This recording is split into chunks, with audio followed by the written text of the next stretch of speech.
Hello, and welcome to Reimagining Love. I'm Dr. Alexandra Solomon. I have been studying relationships for over 20 years as a couples therapist, a professor, an award-winning author, and as a wife, mother, daughter, sister, and friend. Now, I'm inviting you into this space each week as I dig into some of the toughest and most fascinating relational dilemmas of our time. If you want to discover how to create vibrant and loving relationships in your own life, you have come to the right place. This is Reimagining Love.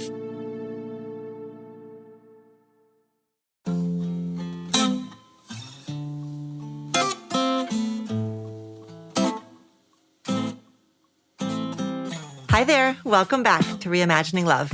Okay, so today we are digging into a dynamic that is notoriously difficult to navigate if, of course, all of the stereotypes and jokes and rhetoric are to be totally believed. Except in this conversation, we're going to handle this dynamic with the compassion and nuance and understanding that all relationship dynamics deserve. I am talking about in-law dynamics, and in this case, specifically, I'm talking about the dynamic between a woman, her husband, and her mother-in-law, and the complexities that are so often found in that triangle. I am joined for the second time on Reimagining Love by the psychologist and author and podcast host, Dr. Tracy Dalgleish, whose book, You, Your Husband, and His Mother, explores this dynamic in such an insightful way. She offers tools to help you understand the dynamics at play and tools to help you shift those dynamics in the most effective ways that we can, namely by seeing our own patterns, meeting those patterns with compassion and understanding, and changing up our own dance moves. You're going to hear us break down why this dynamic can be so challenging, as well as the ways that each of the vertices of the triangle might show up to shape the dynamic. Dr. Tracy has named 6 types of mother-in-law and 3 different styles of daughters-in-law, which you're going to learn all about, and perhaps you're going to see your own situation in. You're going to also hear about Dr. Tracy's VAULT method, which is a very helpful acronym that breaks down the steps that you can take to shake up the dynamics of this triangle. And throughout, you're going to hear, of course, so much compassion for everyone in the dynamic. Starting a family with someone means that you are joining 2 entire family histories together, and everyone is learning a new role. And all of that requires effort and patience and a big, wide perspective. There are a lot of competing needs and desires in one room. So without further ado, let's hear from Dr. Tracy Dalgleish about the triangular dynamics of you, your husband, and your mother-in-law. Dr. Tracy, it's so good to have you back here on Reimagining Love. Thank you for being here. Dr. Alexandra, here we are. We're publishing sisters, and we get to have this conversation again. So thank you for inviting me back and just all the work that you're doing. I see it. It's just incredible. We're so lucky to have you in online communities and teaching us and as therapists and also as regular people in relationships. Well, I am always going to be a cheerleader for your good work. I definitely feel like we are soul sisters in that way. I mean, this new book of yours is so fantastic. I was underlining, highlighting, so excited to have it on my shelf and to have it on everyone's shelves. It's really beautiful. Great job. Oh, thank you. Thank you. It's such a complex dynamic. I know we're going to talk about it. And one that can easily slide into these tricky tropes around family members. And that's not where we want to get stuck in because, of course, we are looking for connection and family and to be seen. Yeah. Well, all right. Pausing on that because I want to ask you the question that I ask everyone at the top of the show. Are you ready for the Reimagining Love question? I love this question. Okay. Well, tell us, Dr. Tracy, how are you reimagining love in one of your important relationships these days? One of the things I keep coming back to is this idea of how we are constantly evolving.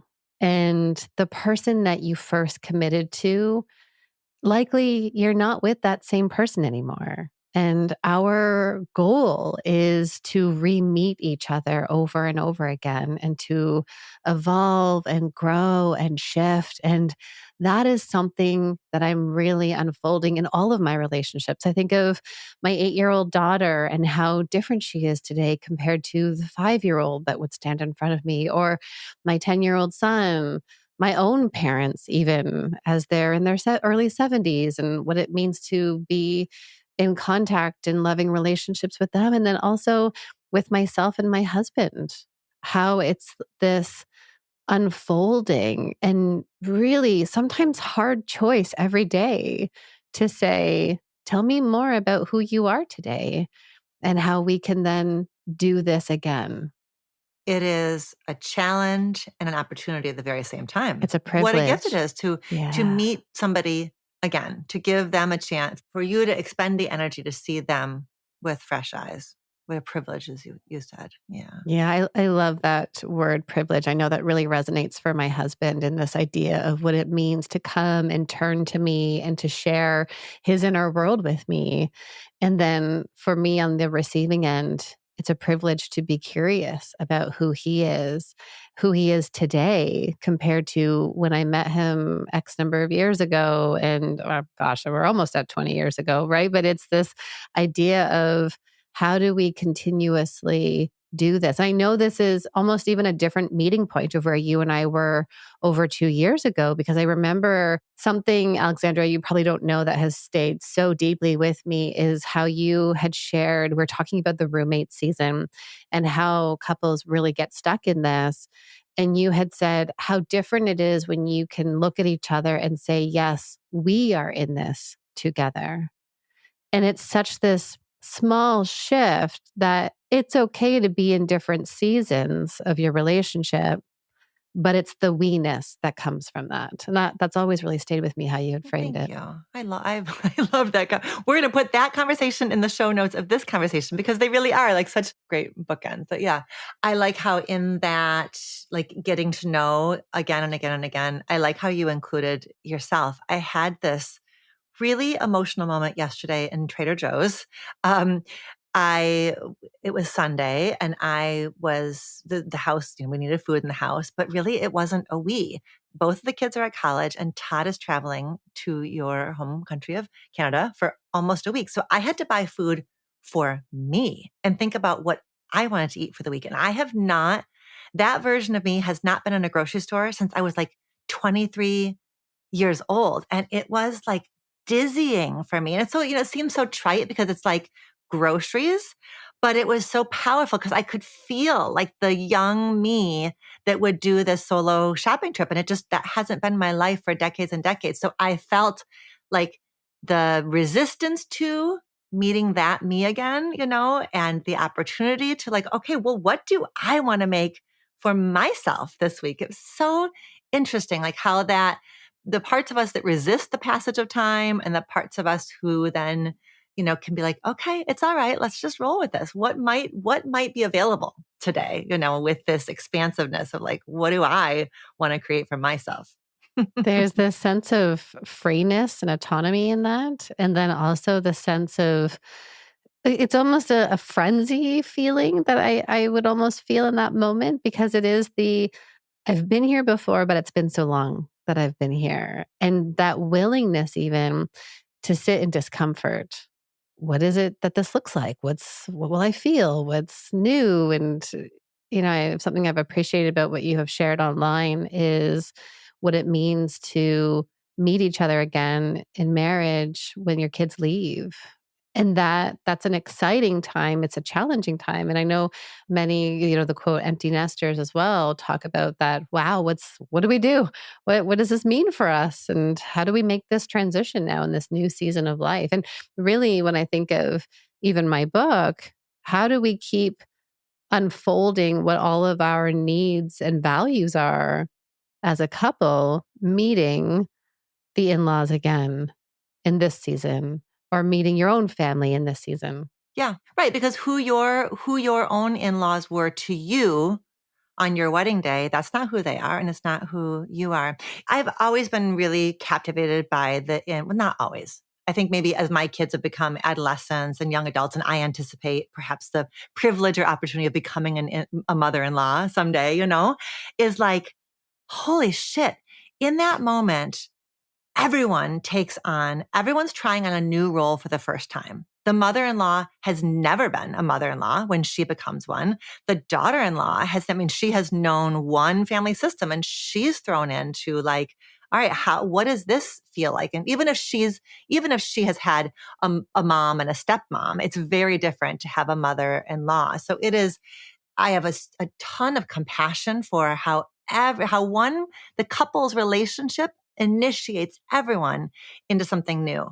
But it is complicated, and it is, in our field, it is sort of known that the triangle that you have taken us right into of the husband, the wife, and his mom is the triangle that every couple therapist will tell you is the trickiest. So let's get into it. Tracy, tell us about what inspired you to dig in for you, your husband, and his mother. This is the title of your new book. What was your inspiration for this? It really was that repeated experience. And I've been working with people for almost 20 years, plus the research I was doing with emotionally focused couples therapy, the repeated stories of we want to get on the same page. We want to communicate better. How do we do this by extension of integrating family? We have this desire to have good family relationships.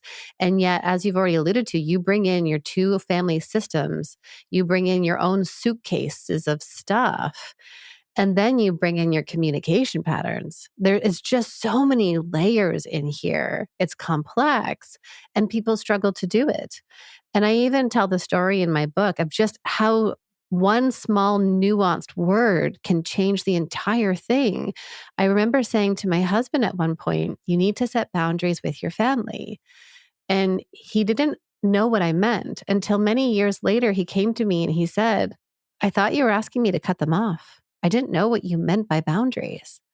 And so it's just, I use my own personal example to share how our language makes it really hard then in the couple bond to then get on the same page and to then communicate what we're doing. But so Alexandra, it was just really interesting because we know from the research and also my clinical experience that yes, many people do struggle with her mom or with a sister-in-law or with a father-in-law, but the higher rate of conflict exists between daughter-in-law and mother-in-law.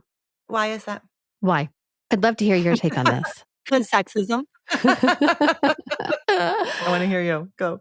The way I've boiled this down into is that there's this role transition, and a mother may not know how to do that role transition. And then it kind of all just falls out. And then what's different about today compared to 40 years ago is that women are showing up differently in families. We are parenting differently.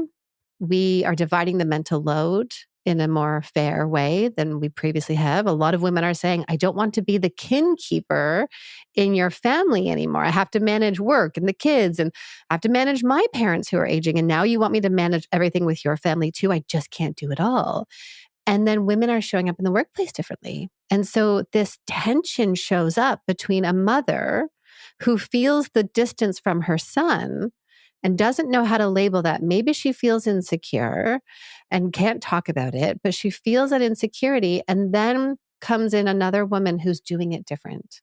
And it can naturally stir up questions of, did I do it wrong? Was my way not a good way? Is she judging my way? Is my daughter-in-law judging my choices? Right. Mm-hmm. And then when we bring in the family systems, the things like denial, rigidity, control, that stuff that really holds the unhealthy family system together, then that makes it even more complex to have a conversation. We don't bring in curiosity to something that's happening. We lose the ability, and I'm saying we as in mothers-in-law, they lose the ability to go into that conversation and say, your relationship now is important and you have to prioritize the we. And I'm going to be here and I'm ready to be called in. And here are some of my needs and wishes. How do we make this work together? It's that co-creation. And I know so many people struggle to do this in a healthy way that brings connection, not in an unhealthy way that bridges disconnection through control, denial, enmeshment. So, what we want to whisper into the mama in law's ear is to be, to just observe who is this woman that your daughter in law is, to be curious about the ways in which she is different than you, and that the differences between you and her are not commentary on your choices, but the ways in which your daughter-in-law is different than you may evoke grief, right? It may evoke grief and anger of the you that you didn't get to be because of your cultural context, because of your generation, because of the constraints that were very real for you. We can validate the way in which the daughter-in-law's liberation, authority to ask her husband for things that the mother-in-law never would have asked her husband for. That can evoke feelings in the mother-in-law, but there's a difference between the feelings and then how the heck she behaves in the face of those feelings, right? Oh, absolutely. And also there's this rooting into understanding. And I write out different boundary scripts in the book. And one's repeated story I hear from daughters-in-law is a mother-in-law saying, "You stole my son from me." And I mean, we could go into that in the sense of, well, children are not yours to Yes, own, and good, that the yeah. developmental milestone that all children are making constantly throughout life is autonomy, separation, differentiation. But there's this, I wrote a little bit of a cheeky script that someone can hang on to, is to say to a mother-in-law, "You're right. I did steal him. You'll always be his mother." Or, "You're right. He doesn't hug you as much anymore because he's with me, and you'll always be his mother." And there's this, what I would whisper into every mother-in-law's ear is, you will always play that role of mom. It's shifting and it's changed, and you might not be getting the phone calls, and you might not get the same amount of photos that the other family is getting when kids come along. Holidays are going to look different now. You're going to be grieving those traditions, and you've always played that special role of mom. And you have to sink into that while also carving out your own identity throughout this process.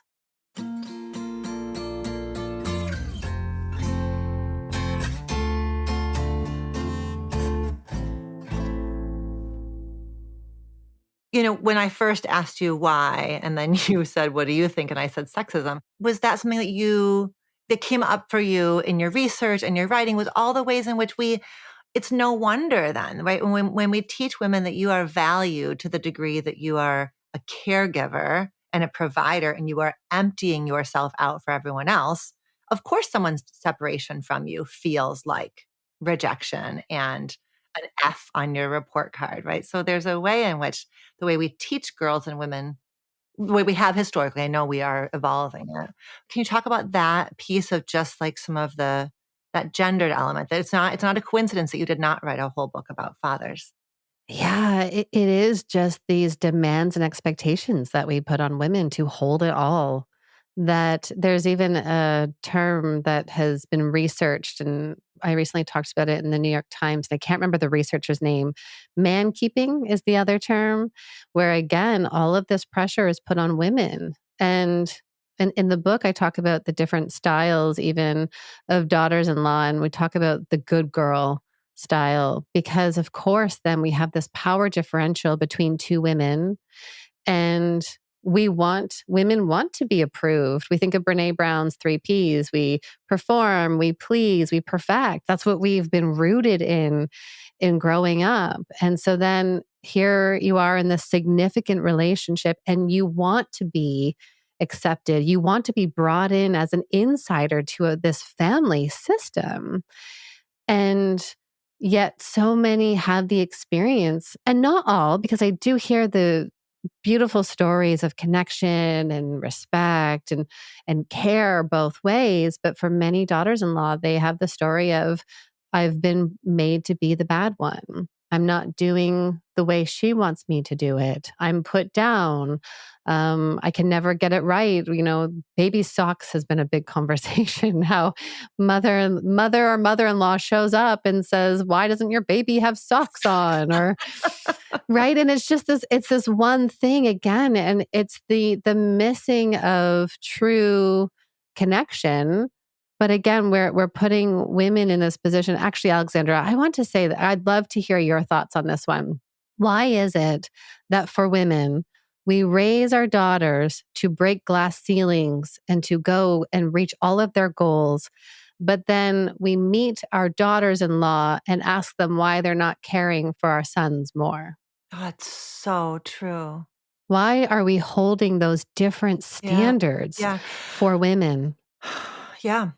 The thing that makes me think is that the mother-in-law can only tolerate the idea of letting her son go if she's able to imagine that somebody will care for him the way that she did. It's not like, it's really hard to see that he, as a man, can actually care for himself beginning, middle, and end. So it's like the only way I can let him go is if I know he will receive the quality of care that I gave him, when he was little. So if she's out there, killing it in her industry, then she imagines perhaps that he is sad, uncared for.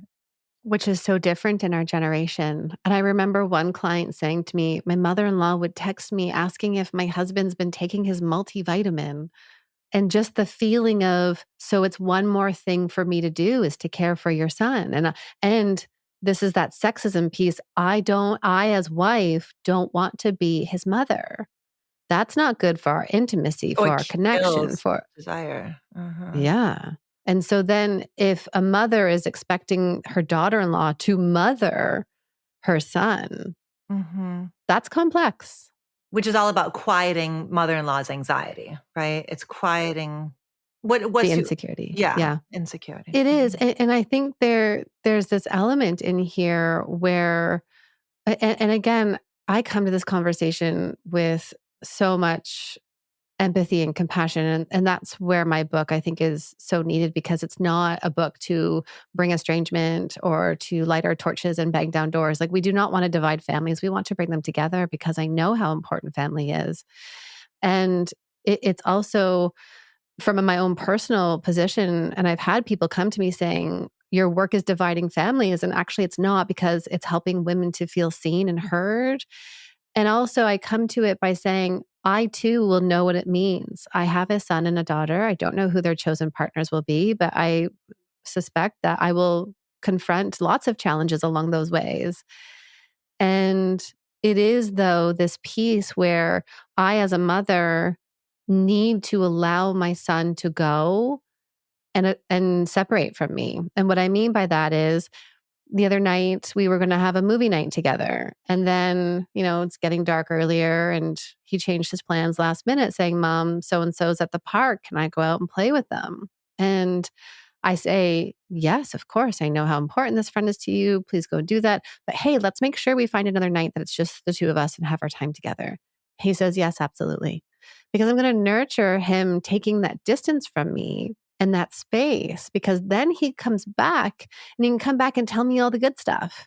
But when he goes, I don't sit and get stuck in my sad feelings about him not watching a movie with me. I view it as a chance to sit at my piano or get out, our favorite, whatever it is, with my husband, and we'll get the extra time together. So it's that identity piece that I think is so important there, that we recognize our role is meant to change. We're not meant to be mothering in such a heavy way all throughout our life.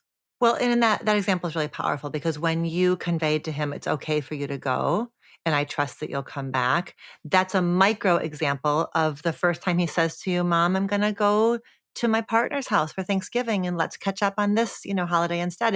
And that he will come to you and say that, rather than positioning his partner to be the one who comes to you, or being terrified to come to you. And then that puts some space between himself and his partner, all of that. So it is you modeling, I can tolerate this.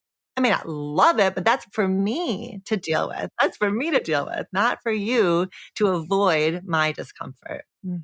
I think of one of the most common moments why couples or men specifically show up in therapy around this in-law issue. And that is after first baby arrives. Sometimes it's around wedding, but it's after first baby arrives because this is the moment where new mom, his partner, needs him to set some boundaries and talk about expectations with his parents. Because, of course, grandparents come in with all of their own expectations, which we get. We are excited. It's a beautiful time in a family. And at the same time, here's this new family unit that they are forming what's going to work for them. And they have their desires and needs. And so oftentimes couples aren't prepared with these conversations. They don't know how to have them. They haven't even entered into them with their family. And when expectations and desires are not communicated, that's when people struggle. And so there are often repeated events until finally she says, you need help to say no to your mom. Because we know and I don't love to speak in broad terms, but we know from the research that of the research sample that's been done in the 2000s, more men are more avoidant compared to women. And we know socially and emotionally, I even think of my own kids. My daughter at a much younger age than my son slammed her door and was like, I hate you. She just felt so empowered and in her emotions. And she shared that with me. And I hadn't heard that from my son yet. Right. And so there's this element here where girls emotionally and socially develop faster than boys. We know that developmentally. But then also our society teaches men to shove emotions down.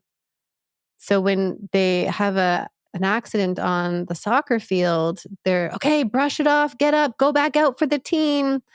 Instead of the like, what do you need right now? You're hurt. And then this pattern of not being able to communicate just continues onward when we then build more layers with a partner. Yeah. And so what it feels like for him experientially is that his wife is quote unquote making things difficult because he knows exactly the parts of himself that he has to shut down to make it okay that his mom is there. Even he may not even know, he may not even actually at this point have to shut the feelings down. He might just be so accustomed to numbing out that he doesn't even have a feeling that he has to shut down. And so when she says, hey, husband, we need to put a little bit of distance here. It feels to him like an irritant, like, why are you making this difficult? But she's not. She's kind of inviting him to reconnect with something that he perhaps, lost touch with a long time ago. And that's a lot of hard work to do because it requires that self-awareness to say, well, what is this that's showing up with mom? And at the same time, to see your partner as saying, choose us. It's not a abandon your family. And I say that to men. Your partner's not asking you to abandon your family. She's asking you to prioritize her feelings and needs. And that you are forming your own family unit and you have to look towards each other to be a solid team. And I think when we then add in the layer of having a child or two, it's the piece about you're modeling this to your kids. They need to see you being a team. They need to see you as a united front and not the kind of splitting that tends to happen where he either turns to his wife and says, why are you being so sensitive? It's just mom, it's not a big deal. Or he turns to his mother and says, Tracy doesn't want to come for Thanksgiving this year. Or even what I hear more of is Tracy's breastfeeding right now, so you can't feed the baby. And that this micro moment of splitting gives the message to mom that he makes none of those choices. Yeah. And that Tracy's the problem. This would all be well and good if Tracy wasn't so difficult. I really like I like many things about the book, but one of the things I really like is that you give us the sort of 6 types of mother-in-law. And it's not, you had mentioned at the beginning that there's so much trope around this, so many like kind of caricatures, but I really like that you gave us these types because it's not just, I have a difficult mother-in-law. So when you help us resist that idea of just painting her with a broad brush, you really give us by putting labels on it. You've got 2 that are internalizers, the martyr and the victim, 2 that are externalizers, the blamer and the controller, and 2 that are balancers, the distancer and the supporter. By sort of spelling them out in that way, you position us in a way that we can start to understand, okay, she's a martyr, let's say. My mother-in-law is a martyr. And now we can look at, what does that mean? What led her to be that way? How does it play out? And then what's my move? Where do I position myself? So talk to us a little bit about why it was important for you to kind of give us this tableau of the 6 different mother-in-law types. I love that you're bringing this forward, and truly, because as one psychologist to the next, we know that this is not a form of diagnoses. It's not a way of going to your partner and saying, look at what your mother-in-law or your mother is. And intentionally, Alexandra, I stayed away from using the word narcissist So because, glad. So thank glad. you. Yeah. Thank you. Because the most harmful thing you can do is go to your husband and say, your mother's a narcissist. And there's so much packed in that word, but instead I really wanted to capture this group of behavior that I kept seeing repeatedly throughout my years of clinical work and then through my online communities. I just kept seeing these ways in which people were showing up. And it was really interesting because what I wanted to be able to do, and when people go through the types, they'll also probably really notice that maybe there's a vacillation between perhaps your mother-in-law is a mix between the martyr and the victim, because that is more of this like internalization process. And I wanted people to then use this as a way to empower themselves, not to continue to look outward, because I think this is where we get stuck in the dynamic of the triangle dynamic is we say, you need to tell your mother to change. Or if my mother-in-law would just change. And so I'll just keep trying to tell her, to do these things.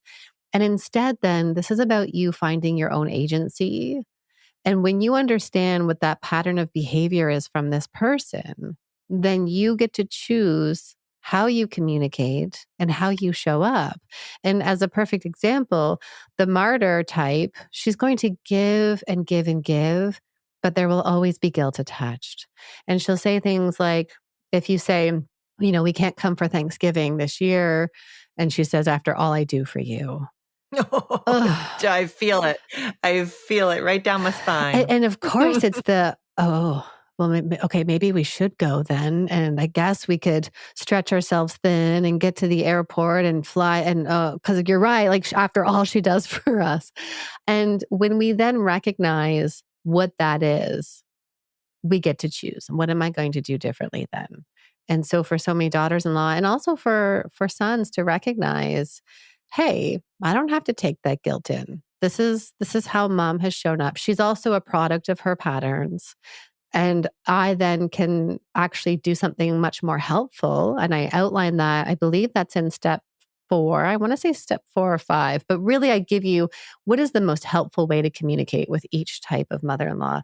And with a martyr mother-in-law, you being able to validate what she does. You being able to give her that reassurance that she's important and you see all she does, not because you're feeding into her and you're not owning her guilt and changing your boundaries and needs and wishes.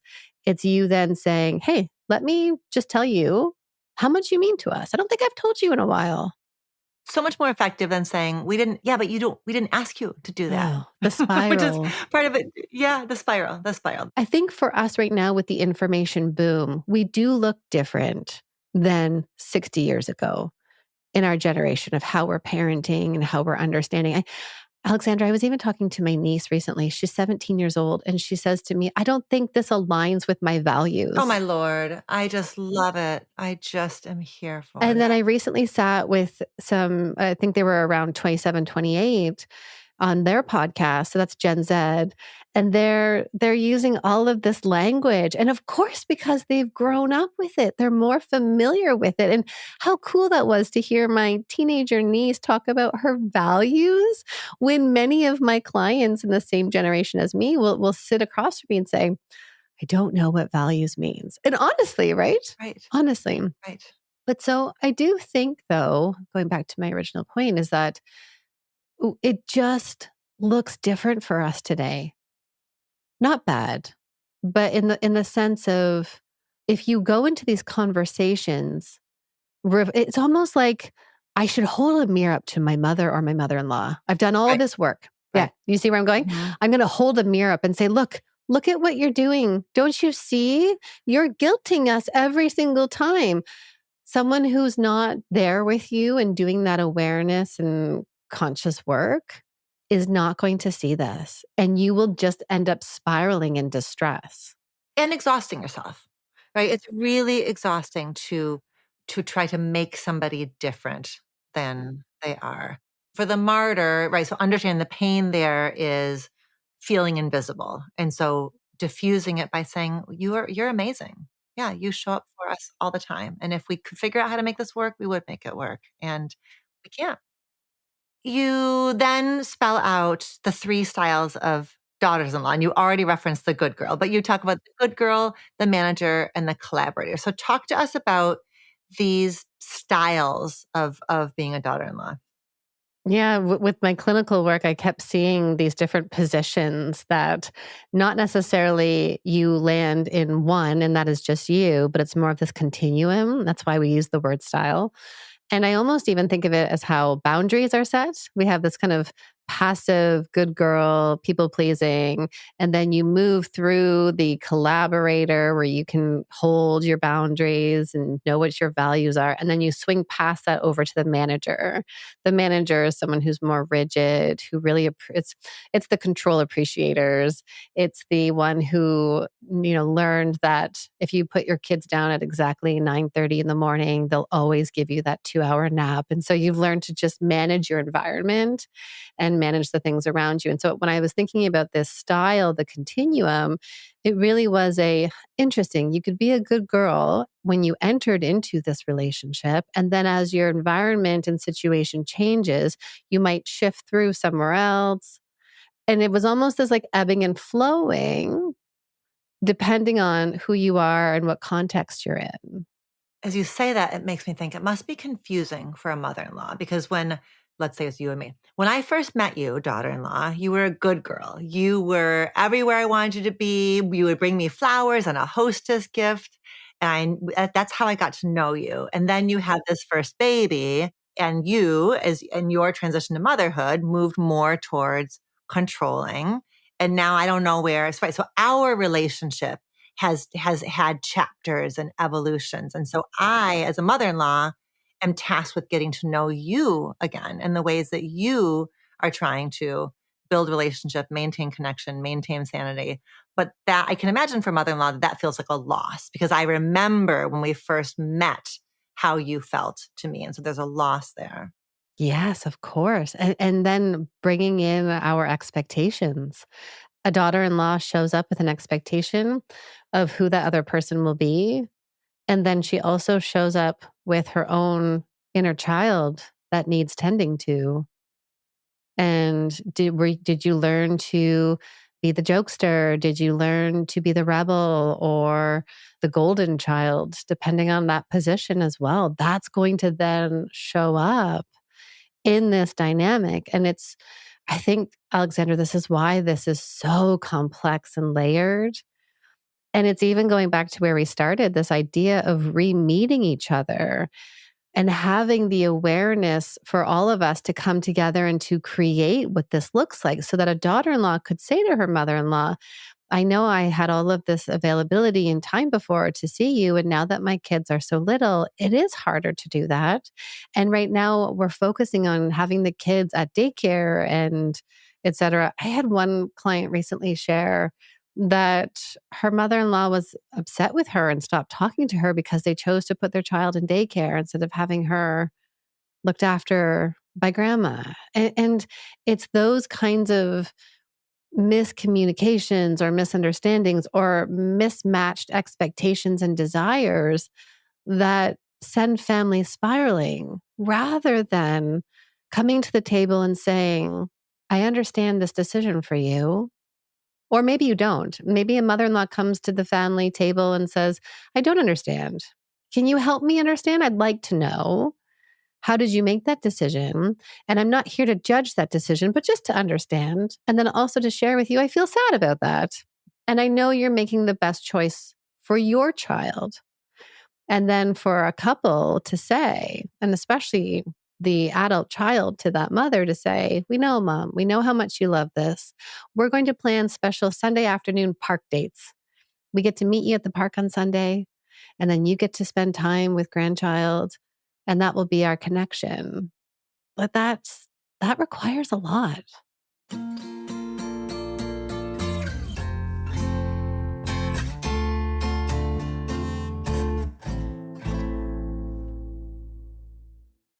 Something that I have seen in my practice is sometimes the daughter-in-law comes into the relationship with mother-in-law wishing for the kind of mom that she didn't get to have in her own mom.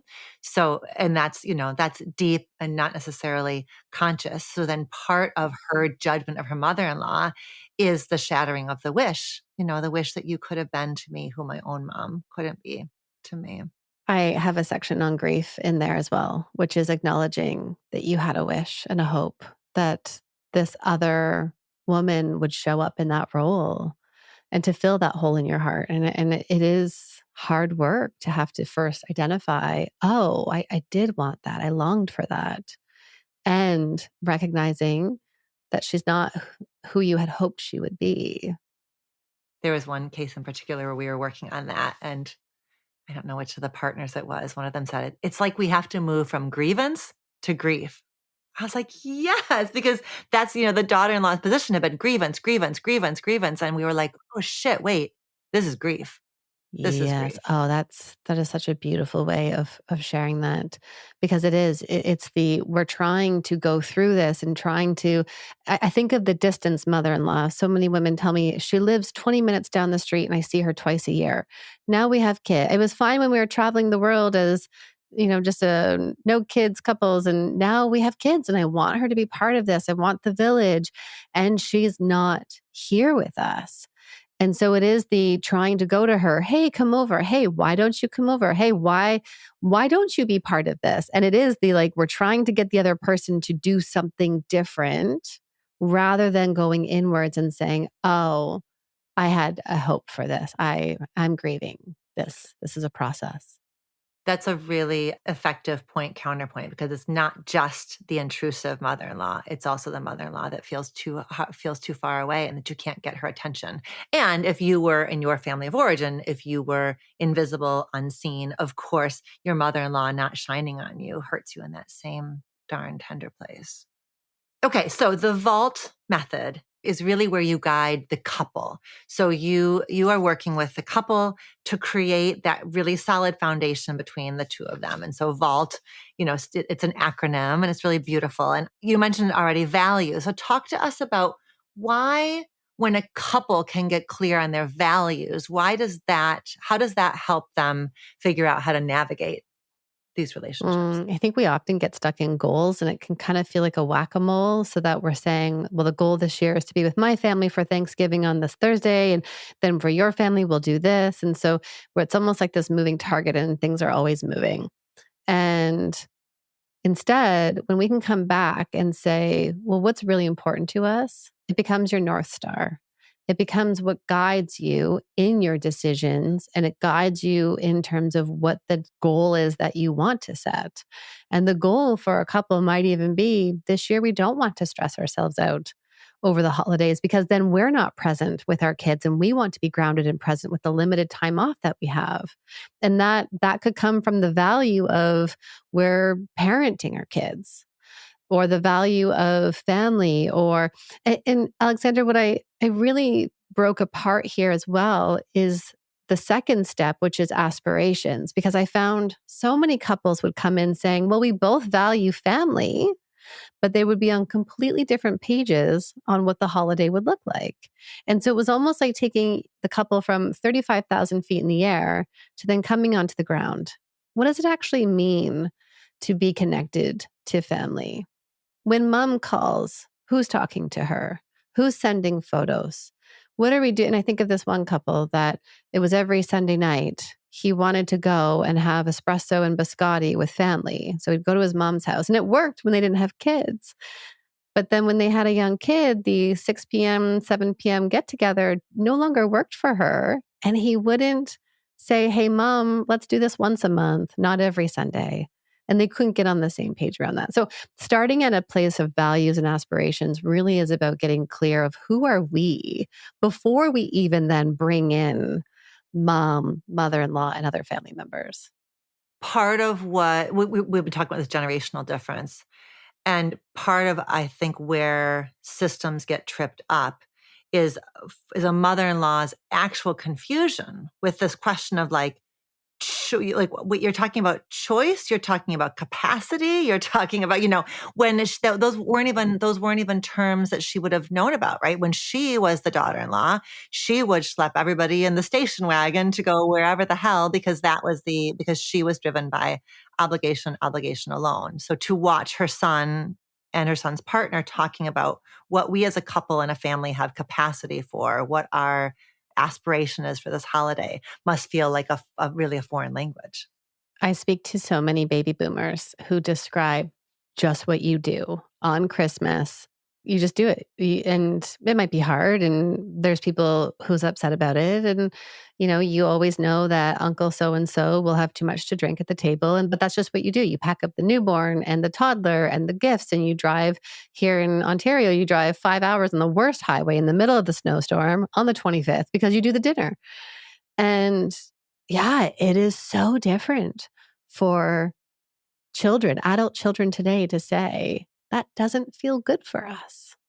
And then, of course, so we did the values and the aspirations, understanding your triangle. I think this entire book really, truly is about understanding triangles and triangulation, and this idea that there's no such thing as being stuck in the middle. There's not a middle of a triangle, that really there's dynamics that are flowing in all of the directions.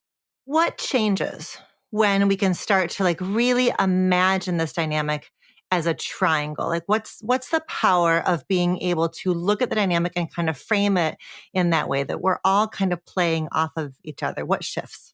The first shift, I think, is really that it's the couple unit, that we are in this together and that we want to prioritize that bond. Couples need that. They need that sense of safety and security between each other. I also just think of couples in the home and raising children. Your nervous systems are going into fight or flight, and you need to find some kind of safety and connection together. But there's also this other layer, and this all depends on the relationship, but then it also speaks to taking responsibility then for who's communicating with mom. Whose role is that, and how are you going to do it?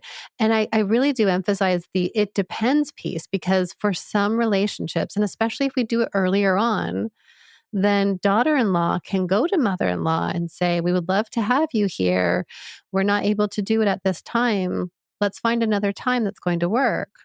And then if that's not the case, though, because daughter-in-law is being scapegoated, then her husband, so son, has to step up to mom and say, hey, mom, this doesn't work for us. It just really reprioritizes the relationship instead of seeing that everybody is all separate. And of course, we know triangles exist because there's tension between two people and they bring in a third. And so if we then conceptualize this even as mom feels distance with son. And so instead of going to son and saying, I miss us, I miss hanging out together, or I haven't gotten to be around for a little bit and it's feeling hard and I'd like to hang out with you and grandbaby and your wife. I'd love to do that more of. But instead of doing that communication to her son, she then goes and scapegoats daughter-in-law. That's often what's happening. So she blames her. And instead of working on the relationship with her son, she goes to her son and says, well, I think Tracy's causing all these problems. Or she holds events that doesn't include Tracy as the daughter-in-law. And so this just really reprioritizes the relationships between everybody. I really like how at the end of the book you write an appendix for husbands who are reading this book, whose wives are reading this book. What are the things that you really want to be reminding husbands? As I know you said that it depends, but what are the sort of best practices for him in all of this? This piece, I imagined almost like Eve Rotsky's Fair Play, this kind of note she did for husbands, but I also envisioned it like it's like a tear out section, because if he's not going to pick, oh, what kind of book title is this? And, but you rip out this section and you pass it to your partner, and it's coming from Dr. Tracy. It's not coming from you again, you as wife, because it does just draw into that negative communication pattern. So what I want husbands to really understand is that when you do nothing, you are part of the problem. You're in the triangle. This is not a problem between your wife and your mom. Yes. No, I love that you jumped in and said that because doing nothing keeps you in that triangle. And it is problematic because we have to remember that a mother is going to fill in the blanks. And we know that if we feel vulnerable and we're close to shame, it's too hard to then go, what am I doing here? What do we do naturally when we feel shame? We externalize and we blame others rather than going inwards.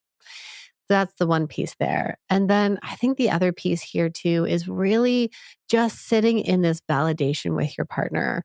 It's okay if you don't feel it the same way. And let's also recognize that you grew up in that system. It does feel okay for you to say, that's just mom. And the most powerful relational tool that we have is to sit beside your partner and to validate the pain that they feel. And I give men the image, those comments, you say they're nothing, but for your wife, it's like death by 1,000 paper cuts. Right. Because it isn't truly, I mean, sometimes there is like a big blow up, but it is lots of times it's those little micro baby sock moments. Yeah. Okay. Well, I could sit here with you for so much longer. You know, when I got your book, I was like, this is the book that we needed. And she is the one to have written it. I'm so glad that you poured everything that you poured into your brilliant brain, your big warm heart, all of your experience. It's so good, Tracy. It's so good. Oh, Alexandra, thank you so much. As you know what it means to release a book, there are moments, the waves of, yes, everything is in there. And then the other wave of, I didn't capture it all. I don't know. But when I finished narrating it, I thought, wow, this is robust. There's so much in here. And I had another woman read it and say, I'm not using this for my mother-in-law. We're going to go have a marriage summit. We're going to work through these exercises just to get on the same team and be stronger together. Oh, it's great. Oh, yeah. There's a beautiful one in there, the 50th wedding anniversary exercise where you're just imagining who you want there, what the vibe is. It's beautiful. It's beautiful. You're a gift. Thank you. Okay, so tell us, so we've got links in the show notes for where everyone should go and grab a copy of the book, but where else can people connect with you and learn more from you? Absolutely. I'm on social at Dr. Tracy D. That's my handle on all social media. Come and say hello.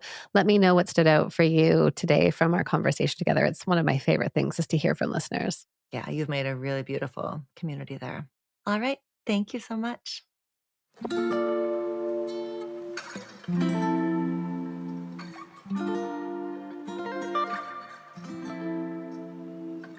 Thank you, Dr. Tracy, for joining me once again and for this wonderful conversation that shows us that no dynamic is too set in its ways.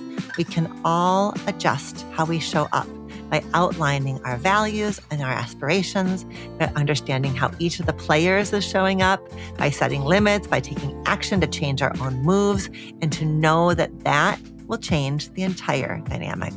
For Dr. Tracy's book, you, your husband, and his mother create a healthy relationship with your mother-in-law and your spouse in 5 simple steps.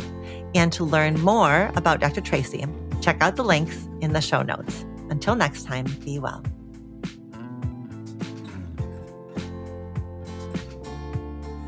Thank you for listening to our show. Our producers are Mary Chan and Katie Pagich of Organized Sound Productions. Our theme music was composed by Slade Warnkin. The show is executive produced by me, Dr. Alexandra Solomon.